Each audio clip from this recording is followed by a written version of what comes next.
우리를 부르셔 우리 주 예수 그리스도의 영광을 차지하게 하셨네. 알렐루야. 주님께서 여러분과 함께 루카가 전한 거룩한 복음입니다.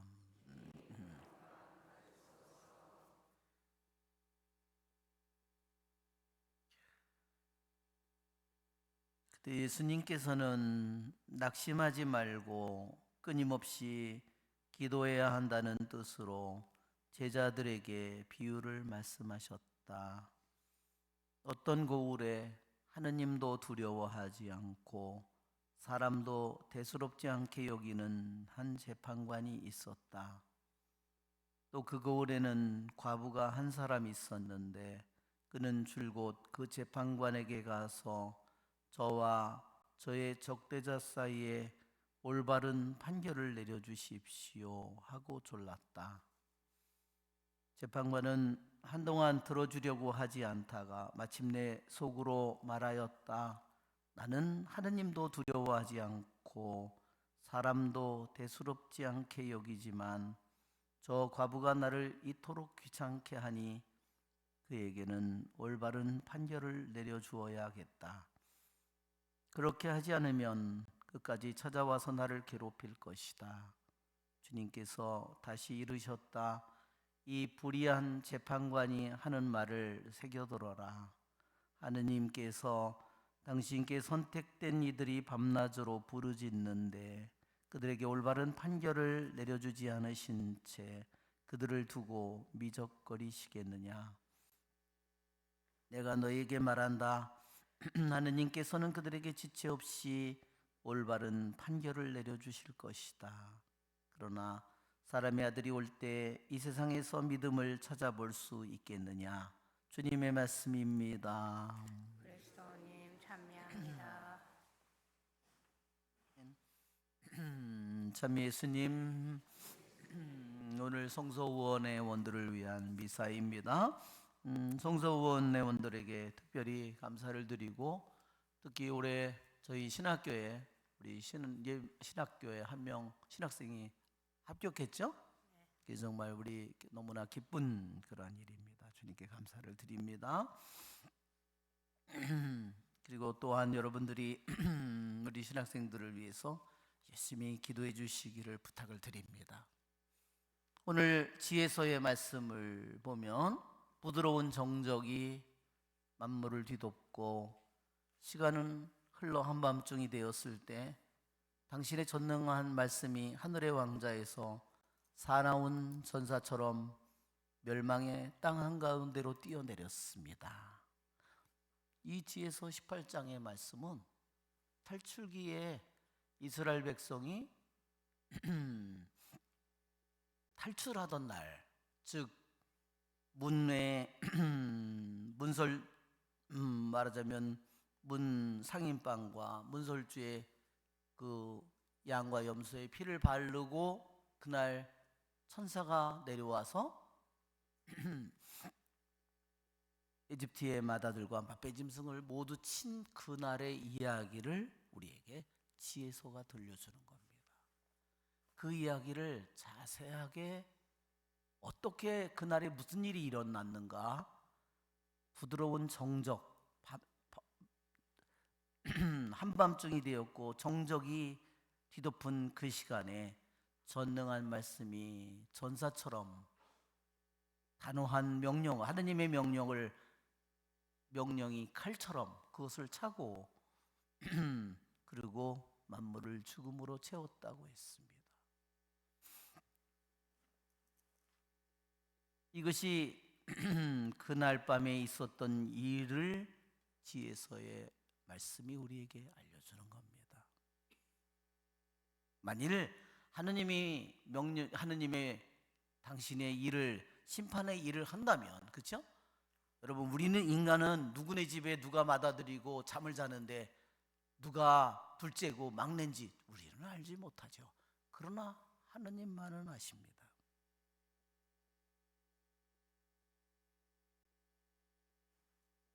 그리고 어떻게 생명의 주님이 그렇게 생명을 다 죽일 수 있는가? 여러분, 파라오가 무슨 짓을 했는지 생각해 보십시오. 이스라엘 백성의 아들이 태어나면 강물에 집어 던져 죽였고, 그렇죠? 그 파라오의 오만한 파라오의 행동에 대해서 하느님의 심판이 바로 마다들을 친 것입니다. 그 심판은, 하느님의 심판을 파라오가 불러온 거죠. 파라오의 오만이, 파라오의 끔찍한 죄가 불러온 것입니다.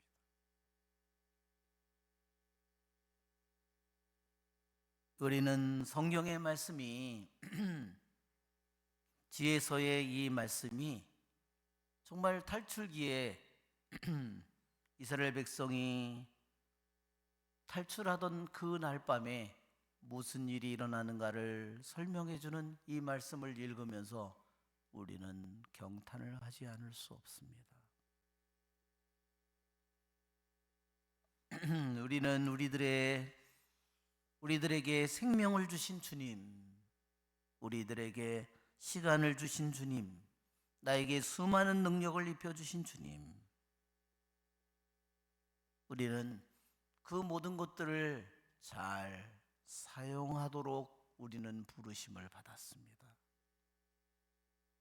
어떤 영혼은 끊임없이 하늘로 올라가는 영혼이 있지만, 어떤 영혼은 끊임없이 밑으로 처박는 영혼이 있습니다. 한번 생각해 보십시오. 우리 인간은 위가 있고 아래가 있죠? 어떤 영혼이 끊임없이 하늘로 올라갈까요? 어떤 영혼이 끊임없이 땅으로 처박혀서 거꾸로의 삶을 살까요? 그러면 어떤 사람이 다단계를 한다고 한번 생각해 보십시오. 신자가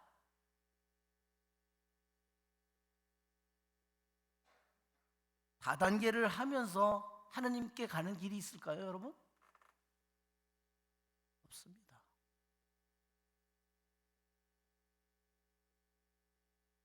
돈이 첫째인데 하느님께 가는 길이 있겠습니까? 그럼 없습니다. 오늘 우리는 과부한 사람과 하느님도 두려워하지 않고 사람도 대수롭지 않게 여기는 한 못된 재판관의 비유를 주님께서 드셨습니다.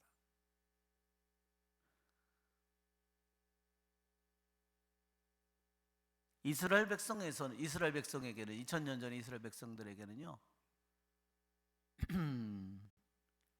모든 의사결정을 하는, 재판이든 모든 것을, 사회의 모든 일을 결정하고 모든 일을 결정하는데 결정은 다 남자가 했습니다. 그러면 남편이 없으면 여자는 자기의 재산을 빼앗기고 이런 일들이 비일비재하더라도 그것을 막을 길이 없어요. 또한 자기가 그것을 변호하고 그것을 지킬 길이 없어요.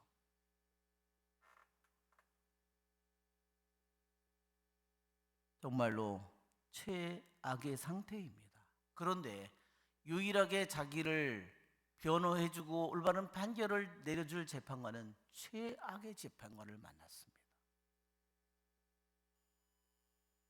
여러분, 여기에서 이 가장 힘없는 이 여자가 세상에서는 가장 힘 있는 이 고약한 재판관을 뚫고 나갈 수 있는 길이 있을까요?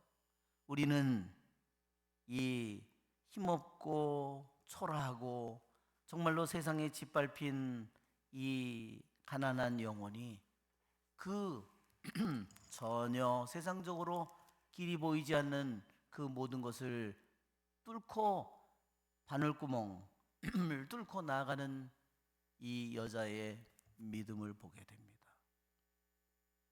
이 과부는 얼마나 많은 무시를 당했을까요? 얼마나 많은 거절을 당했을까요? 얼마나 많은 푸대접을 빈 사람들의 무시를 받았을까요? 그러나 이 과부는 실망할 수가 없습니다. 이 과부는 낙담할 수 없습니다. 그것은 끝입니다.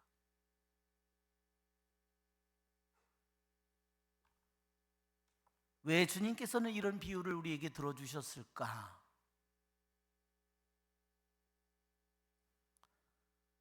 이 고약한 재판관은 결코 하느님의 모습이 아닙니다. 하느님의 모습을 닮은 인간이지만 최악의 인간이죠. 최악의 인간이지만 세상의 최고의 권력을 가졌습니다. 교부들은 그렇게 말했어요. 이 끈질긴 과부의 기도가 고약한 재판관, 선을 행할 줄 모르는 재판관의 마음을 바꿨다. 고약한 악을 저지르는 이 재판관을 선한 마음으로 바꿨다고 했습니다.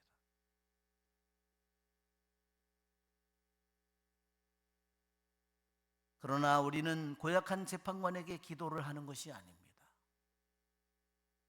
우리가 기도하는, 우리의 기도를 듣는 분은 이 고약한 재판관에 비하면 얼마나 정의로운 분이에요. 얼마나 진실한 분입니까?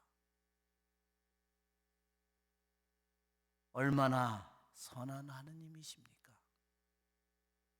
우리들 자신이 그분에게 기도를 드리고 있다는 사실, 그분이 나의 기도를 듣고 계시다는 사실을 우리는 잊어서는 안 됩니다.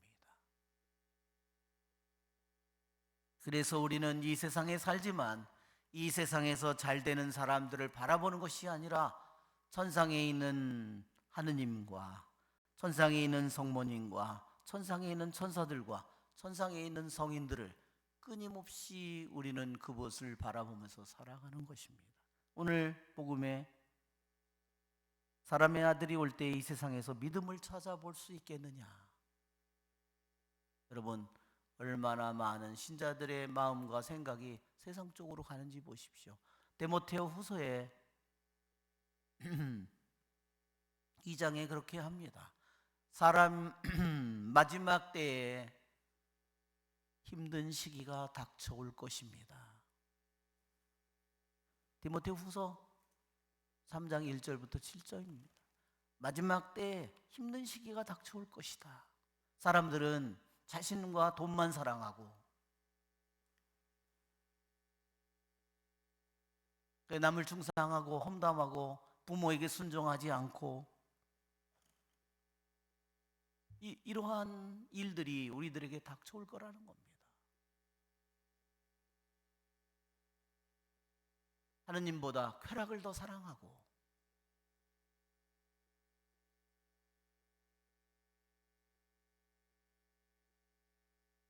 오늘 우리들이 살고 있는 이 세상에 보십시오. 이것이 우리들이 살고 있는 세상의 모습이에요. 얼마나 많은 수많은 영혼들이 거꾸러져 가고 있는지.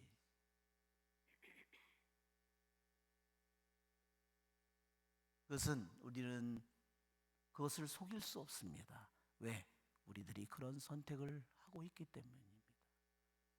사람의 아들이 올 때 믿음을 간직한 영혼을 찾아볼 수 있겠는가? 여러분, 노아의 시대에 수많은 영혼들이 세상의 영으로 휩쓸려 가듯이 소돔과 고모라의 수많은 사람들이 악에 휩쓸려 가고 있듯이 자신만을 찾고 세상만을 찾고 쾌락만을 찾고 그렇죠? 돈만 찾고 그들이 어디로 갈까요?